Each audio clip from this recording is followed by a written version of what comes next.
Hello everyone, good morning. আর আমার পিছন দিকে দেখো, এই বাড়িটা আজকে গৃহপ্রবেশ। তো তোমাদিকে একটু শেয়ার করছি, কি দারুণ ডেকোরেশন করেছে, তাই না? পুরো ফ্লাওয়ার, মানে কি বলবো, সে আমরা যেটা গাঁদা ফুল দিয়ে করি ওইরকমভাবে। আর দেখো, সকাল সকাল আমিও আজকে গোটাই ধোয়াধুয়ি করে পরিষ্কার করে নিচ্ছি, কারণ আজ অক্ষয় তৃতীয়া। সবাইকে জানাই শুভ অক্ষয় তৃতীয়া। আর মেয়েকে সকালবেলায় হরলিক্সের বিস্কুট দিয়ে দিচ্ছি, আর আমিও একটু হরলিক্স খেয়ে নিচ্ছি। মাঝে মধ্যে খাওয়া হয়, প্রতিদিন ভালো লাগে না খেতে, ওই জন্য। আর এই যে সবজি টবজিগুলো বনিয়ে নিচ্ছি, আজকে আলু বনিয়ে নিলাম, টমেটো আর বরবটি আলু বনিয়েছি, অল্প বেগুন বনিয়েছি, আর এই চিড়েটা সকালবেলায় অল্প করে পোলাও করব, ওই জন্য চিড়েটা বনিয়ে নিলাম। আর এই যে পাঁপড়, এবিসিডি পাঁপড়, মেয়ের ফেভারিট। তো স্নান টান করে চলে এসেছি, ঠাকুরঘরটা আগে দেখালাম তোমাদেরকে রাধে রাধে। তো ঠাকুরঘরটা সাজিয়ে নিয়েছি, গুছিয়ে বললাম একটা ফটো করি তোমাদের সাথে। তো দেখো, পুজো কমপ্লিট। আর এই যে আমার রাধা গোবিন্দ, দর্শন করে নাও সবাই। আর সকালে ব্রেকফাস্ট ধোসা আর চাটনি, তার সাথে রয়েছে চিড়ের পোলাও, মেয়ের ফেভারিট। তো আমরা খাওয়া দাওয়া করছি এখন, আর মেয়ের লাড্ডু খাচ্ছে তার সাথে। আর এই যে ভাত বসিয়ে দিয়েছি, তো ভাত বসিয়ে ডালটা দিয়ে দেবো, মসুর, আজকে মুগ ডাল করব।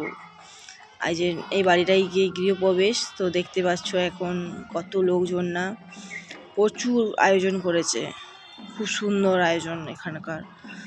আমাদের ওখানে যেমন হয় ওই রকমই এখানেও হয় গৃহপ্রবেশ, খুব সুন্দর ধুমধাম করে হয়। তো এইখানে দেখো আমি রান্না করছি, আজকে পোস্ত করব, তাই পোস্তটা বেটে নিচ্ছি। আর এখানে পোস্ত সব ডিমার্টে বলো আর বলো পাওয়া যায় না, কিন্তু সুপার মার্কেটে পাওয়া যায় এখানে, তাই একটু সুবিধা। বাঙালি সব জিনিসেই পাওয়া যায় কিন্তু সুপার মার্কেটে। দেখো পোস্তটা বাটা হয়ে গিয়েছে। আর দেখো পাঁপড়গুলো এক জায়গায় নিয়ে নিলাম, এই ব্যাডমিন্টন পাঁপড় নিয়েছি আর এবিসিডি পাঁপড় মিক্স করে নিয়েছি, তাহলে ভালো লাগবে। আর আমার ব্যাডমিন্টন পাঁপড়টা বেশি ভালো লাগে, আর মেয়ের আবার এবিসিডি। তো যাই হোক, পাঁপড়টা তেল গরম করে ভেজে নিচ্ছি, কারণ ভেজে রেখে দিই আমি, একটু বেশি করে ভেজে রাখি, তাহলে কি সবসময় ভাজতে লাগে না, এমনি হয়তো টুকটাক করে খাওয়া হয়, ওই জন্য একটু বেশি করে ভেজে রাখি আমি। তো দেখো, তার সাথে বেগুনে ভেজে নিচ্ছি, দুটোই বেগুন ভাজছি, কারণ মেয়ে খায় না বেগুন ভাজা, আমি খাই, ওই জন্য। এই যে টমেটো চাটনি করছি, টমেটোগুলো দিয়ে। আমার আচার করা আছে, যেহেতু আমি অতটা খাই না টমেটো চাটনি, আমি চাটনিটা ভালো লাগে, এখন গ্রীষ্মকাল যেহেতু, মেয়ের ফেভারিট।